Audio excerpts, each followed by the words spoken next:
नमस्कार, मैं मयंक श्रीवास्तव। आप देख रहे हैं भारत प्लस न्यूज़ चैनल। आइए डालते हैं आज की प्रमुख खबरें अयोध्या की। अयोध्या शहर के नाकाचुंगी स्थित आबकारी विभाग के गोदाम परिसर में आज अज्ञात कारणों से झाड़ियों में भीषण आग लग गई। आग इतनी तेज थी कि कुछ ही देर में धुएं का गुबार दूर दूर तक दिखाई देने लगा। गनीमत रही कि आग गोदाम के अंदर रखी शराब की खेप तक नहीं पहुंची, जिससे बड़ा हादसा टल गया। वहां पर मौजूद कर्मचारियों के मुताबिक गोदाम परिसर की झाड़ियों में अचानक धुआं उठता देख वहां मौजूद कर्मचारियों में हड़कंप मच गया। कर्मचारियों ने तत्काल जिला आबकारी अधिकारियों और फायर ब्रिगेड को सूचना दी। सूचना मिलते ही दमकल की 4 गाड़ियां मौके पर पहुंची और आग बुझाने में जुट गई। दमकल कर्मचारियों को आग बुझाने में काफी मशक्कत करनी पड़ी।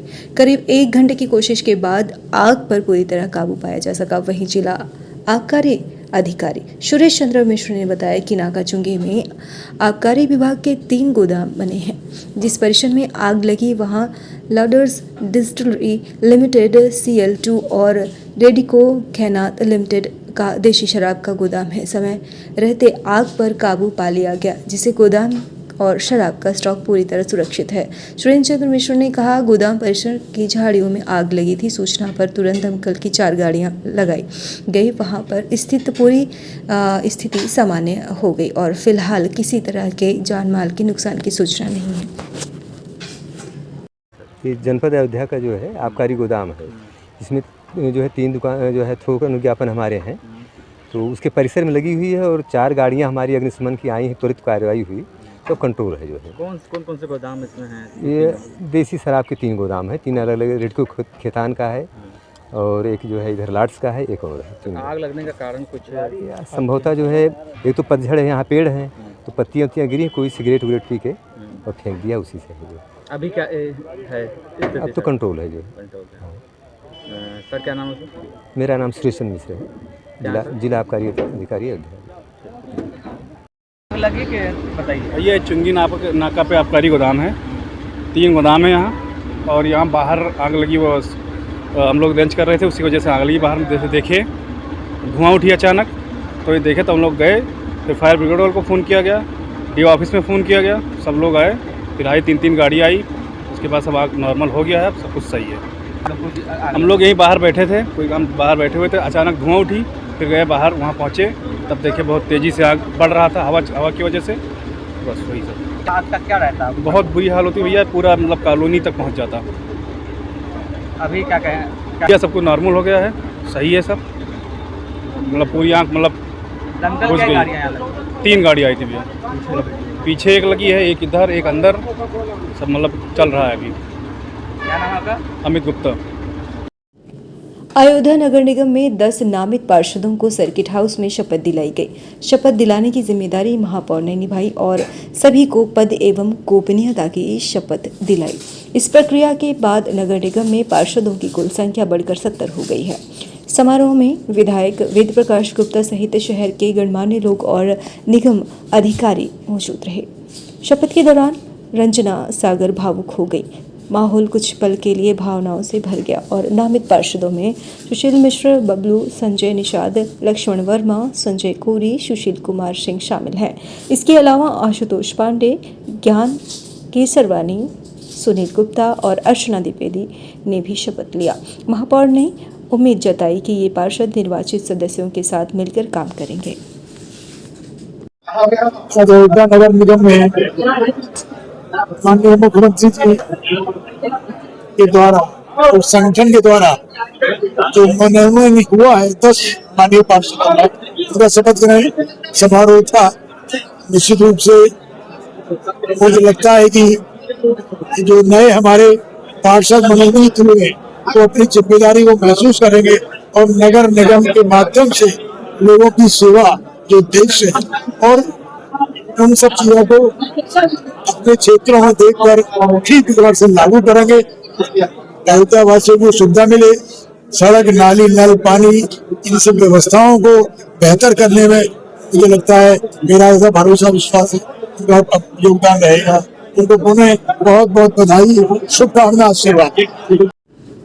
अखिल भारतीय संयुक्त शिक्षक महासंघ के नेतृत्व में दर्जनों शिक्षक संगठनों ने आज जिला मुख्यालयों पर टेट अनिवार्यता कानून के खिलाफ मशाल जुलूस निकाले। ये जुलूस बेसिक शिक्षा विभाग से सदर तहसील होते हुए गांधी पार्क तक गया। इस दौरान शिक्षकों ने तहसीलदार सदर के माध्यम से प्रधानमंत्री और केंद्रीय शिक्षा मंत्री को ज्ञापन भेजा। प्रदर्शन में प्राथमिक शिक्षक संघ अटेवा, PSPSA, माध्यमिक शिक्षक संघ, SC, ST, teacher labour fair association, SBTC, UTA समेत कई संगठन शामिल हुए।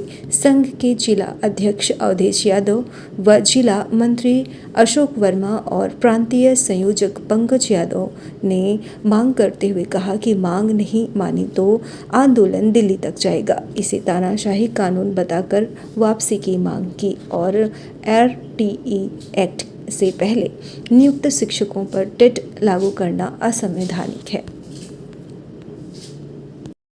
क्या मुद्दा है, क्या मांग है और क्या कहेंगे? ये जो हम मशाल जुलूस लेके निकले हैं अपने शिक्षक साथियों के साथ, अखिल भारतीय और संयुक्त शिक्षक मोर्चा के बैनर तले प्रदेश के कम से कम 1 दर्जन संघों के पदाधिकारियों के साथ और शिक्षक साथियों के साथ हम टीटी अनिवार्यता के खिलाफ ये आंदोलन चल रहा है, पूरे देश में चल रहा है। हम टीटी की अनिवार्यता को वापस करने के लिए, जो कि हमारे 2010 के पहले के शिक्षक हैं, उनके ऊपर उनके विज्ञापन में वो सारी अर्हता पूरी करते हैं और वो पूरी करने हेतु वो इस योग्य है, इसलिए उन पर ये थोपा जाना गलत है। इसलिए हम शिक्षक के सारे संगठन जो है इसका विरोध कर रहे हैं। टीटी को वापस लेना होगा। मशाल जुलूस है ये BSA कार्यालय से लेकर के रिकाबगंज चौराहे से हम गांधी पार्क पर ये ज्ञापन देंगे और ज्ञापन प्रधानमंत्री और केंद्रीय शिक्षा मंत्री के नाम ज्ञापन को संबोधित करते हुए देंगे। टेट की परीक्षा पास हो गए वो भी आपके साथ है? इसमें ज्यादातर लोग टीटी पास ही है। मैं खुद क्वालिफाई हूँ, लेकिन जितने भी शिक्षक आए हैं इसमें 90% लोग टीटी क्वालिफाई हैं। वो भी चाहते हैं कि हमारे जो पुराने शिक्षक हैं, वरिष्ठ शिक्षक हैं, उनके ऊपर ये न थोपा जाए। लगातार आप लोग कई महीनों से इस तरीके का प्रदर्शन करते चले आ रहे हैं, काली पट्टी बांध के बनना, सबको पकड़ना, पर क्यों नहीं सरकार ऐसा आपको की बात नहीं? सरकार को मानना पड़ेगा, आज नहीं तो कल मानना पड़ेगा। हम लेकर के कहें आज यहाँ प्रदर्शन किया, इसके बाद लखनऊ और उसके बाद दिल्ली के संसद पर भी घेरने का काम किया जाएगा। अवधेश यादव, जिला अध्यक्ष, उत्तर प्रदेशीय प्राथमिक शिक्षक संघ। थोपी गई शिक्षकों पर, क्योंकि 2010 के पहले जो भी शिक्षक हमारे नियुक्त थे वो पूरी अर्हता करके नियुक्त थे, लेकिन जिस तरह से जो है सुप्रीम कोर्ट ने एक निर्णय देकर जो है हम अध्यापकों की नौकरी को जो है संकट में डालने का काम किया है, ये ठीक नहीं है और इसका हम विरोध करते हैं। क्योंकि खेल के बाद, खेल जीतने के बाद खेल का नियम बदला नहीं जाता है। ये कहीं न कहीं किसी प्रकार से न्यायपूर्ण नहीं है और सरकार से हम अपील करते हैं कि इस निर्णय को बदले ताकि जो शिक्षक हैं इनको सरकार से राहत मिल सके। अशोक वर्मा, जिला मंत्री शिक्षक संघ। माननीय सुप्रीम कोर्ट ने, माननीय न्यायालय ने शिक्षकों को जो सेवारत शिक्षक हैं उनके लिए टीटी अनिवार्य कर दिया। बहुत ही पूरे देश में बहुत ही जो है शोक की लहर डूबी। पूरे अध्यापक लगातार 10 साल, 20 साल, 25 साल से पढ़ा रहे थे, उनके खिलाफ लगातार सरकार साजिश कर रही है। हमारे पुराने पेंशन सरकार ने खा लिया, उसके बाद हमारी नौकरियों पर लगातार हमला हो रहा है। आज उसी के विरोध में ये हमारा मशाल जुलूस निकला है और हम सरकार से मांग करते हैं कि अतिशीघ्र शिक्षकों को टेट से मुक्त किया जाए और सभी शिक्षकों का सम्मान वापस किया जाए, तो पुरानी पेंशन बहाल हो और सभी को जो सेवा में आगे 2009 से पहले RTE एक्ट 2009 जब लगा है उससे पहले हम लोगों की भर्ती है। जितने शिक्षक है पूरे प्रदेश में 2 लाख शिक्षक ऐसे हैं जिनकी भर्ती 2009 RTE एक्ट 2009 से पहले हो चुकी थी। उन शिक्षकों को कहा जा रहा है कि आप टेट पास कीजिए, जबकि टेट आया है 2009 के बाद। तो 2010-11 के बाद जो शिक्षक हुए हैं वो ऑलरेडी टेट पास हैं, लेकिन उससे पहले जितने शिक्षक हुए थे वो सभी सेवा शर्तों को पूरा कर रहे थे। सभी सेवा शर्त उनकी पूरी है, सभी क्वालिफाइड थे, BSc, MSc, B.Ed थे और सभी लोग अपनी सेवा कर रहे थे। लेकिन इधर केंद्र सरकार ने गुमराह किया, केंद्र सरकार ने अध्यादेश लाया, हम लोगों के खिलाफ साजिश हुई और गोपनीय तरीके से सुप्रीम कोर्ट को साजिश के तहत उनको गुमराह किया गया, गलत तथ्य प्रस्तुत किया गया और माननीय सुप्रीम कोर्ट ने एक गलत निर्णय हम लोगों के खिलाफ दिया। आज पूरे देश में शोक की लहर है, पूरा अध्यापक नाराज है और हम सभी माननीय प्रधानमंत्री से, माननीय मुख्यमंत्री से अपील करते हैं कि अतिशीघ्र टेट वापस हो, हमारा सम्मान बहाल हो। बहुत विशाल धरना होने जा रहा है लखनऊ में। 1 तारीख को लखनऊ में एक विशाल 3 मई को एक विशाल जो है धरना पूरे प्रदेश का लखनऊ में होने जा रहा है, दिल्ली में धरना हो चुका है। इसके बाद हमारी लगातार जो है अमरण अनशन होगा, धरना प्रदर्शन होगा। हम लोग सरकार के खिलाफ इस चीज के लिए लगातार लगे हुए हैं कि सरकार हमारी बातों को माने और हमारा सम्मान वापस करे। भारतीय जनता पार्टी द्वारा अयोध्या सर्किट हाउस सभागार सिविल लाइन में प्रेस वार्ता आयोजित की गई। प्रेस वार्ता में महिला महाविद्यालय गोसाईगंज की प्राचार्य डॉक्टर अंजू पांडे ने नारी शक्ति वंदन अधिनियम की रूपरेखा तय करने के लिए केंद्र सरकार द्वारा विशेष सत्र बुलाने पर आभार व्यक्त किया। उन्होंने कहा कि अधिनियम देश की लोकतांत्रिक यात्रा में महिला सशक्तिकरण की दिशा में एक मील का पत्थर है। डॉक्टर पांडे ने कहा कि संसद और विधानसभाओं में महिलाओं के लिए 33% आरक्षण सुरक्षित करने वाला है।